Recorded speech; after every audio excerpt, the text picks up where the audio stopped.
একবার বলছিলাম না, সাংবাদিক হচ্ছে শুক্রাণুর মতো, লাখে একটা মানুষ হয়। সেই কথাটা এখন হারে হারে টের পাচ্ছে মানুষ। শপিং মলে গেলে এখন মানুষের চেয়ে সস্তা ভিউ ব্যবসায়ী সাংবাদিকের সংখ্যাই বেশি পাওয়া যায়। একটা বুম হাতে নিয়ে সাথে আরেকজন মোবাইল ম্যান নিয়ে তারা শপিং মলে চলে যায় এবারের ঈদের শপিং এ কার কত টাকা বাজেট সেটা জিজ্ঞাসা করার জন্য। মানে তারা এসব জেনে কি করে? আদৌ কি এসব কোনো কাজে আসে? আমাদের দেশের স্বনামধন্য প্রথম শ্রেণীর এক গণমাধ্যম কর্মী এক ভদ্র মহিলাকে গিয়ে জিজ্ঞেস করলেন, আপনার ঈদে বাজেট কত? ভদ্রমহিলা তাকে উত্তরও দিলেন তার বাজেট ৫,০০০ টাকা। বর্তমানে এই বাজেটে পুরো পরিবারের ঈদে শপিং হয় না, এটা আমিও জানি, আপনিও জানেন। যে সাংবাদিক নামক সাংঘাতিক ভাই বোনেরা একটা বুম হাতে নিয়ে এসব প্রশ্ন করে বেড়াচ্ছে তারাও জানে। কিন্তু প্রথম শ্রেণীর গণমাধ্যম কর্মী সেই ভদ্র মহিলাকে আবারও উল্টা প্রশ্ন করে বসলেন, এই যে কেউ ১ লাখ টাকা শপিং করছে, আবার কেউ ৫,০০০ টাকা নিয়ে শপিং এ আসছে, এটাকে আপনি কিভাবে দেখছেন?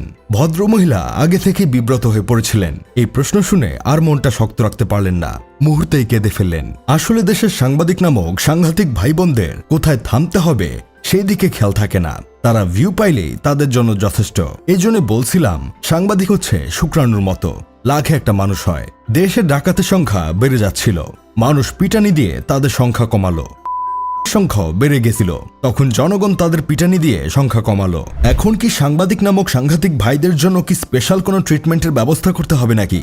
মাঝে মাঝে রাস্তায় বের হলে যেই পরিমাণ সাংবাদিক দেখি, এসব দেখলে মনে হয় এদেশে জনসংখ্যার চেয়ে সাংবাদিকের সংখ্যাই বেশি। মার্কেটে মার্কেটে ক্রেতাদের পেছনে ছুটে আপনার ঈদ বাজেট কত এই টাইপ জিনিস জানতে চাও কি আসলে খুব দরকার?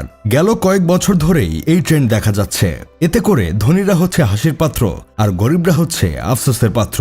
অথচ ঈদ হলো ধনী গরিব সবার যৌথ হাসির সংমিশ্রণ।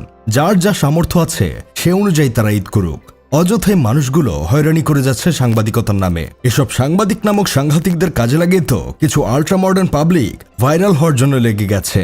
যত ধরনের চাপা আছে তারা সেই চাপার ব্যবহার করছে সাংবাদিকদের সামনে।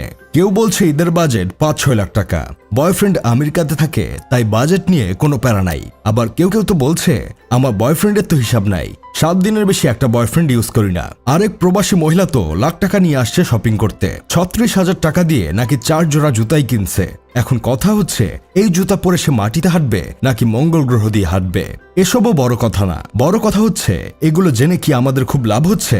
আমাদের দেশে তো আরো কিছু উপস্থাপিকা আছে যাদের মানুষকে ডেকে এনে মাসিক ইনকাম জিজ্ঞাসা করা ছাড়া আর কোনো কাজ নাই। এগুলো নাকি এক ধরনের কন্টেন্ট। যেই পারছে একটা মোবাইল আর মাইক্রোফোন কিনে এমন কন্টেন্ট সাংবাদিক আর উপস্থাপিকা হয়ে যাচ্ছে। এর জন্যই মাঝে মাঝে মন চায় পলক ভাইয়ের মতো ইন্টারনেট বন্ধ করে দেই। এসব দেখে আমার বন্ধু কেরামতো একটা ইন্টারভিউ দিয়ে ভাইরাল হওয়ার জন্য ঘুরে বেড়াচ্ছে, কিন্তু কেউ তার দিকে বুম মাইক নিয়ে এগিয়ে আসছে না। যাই হোক, শেষমেশ আমি গোলাম হোসেন একটা কাজের কথা কই। সাংবাদিকতা ছিল একটা সম্মানের পেশা, কিন্তু এরা এমন ভাবে এটাকে মাইক ব্যবসা বানিয়ে ফেলছে যে এখন মানুষ এই পেশাকে গালাগালি ছাড়া কিছু দেয় না।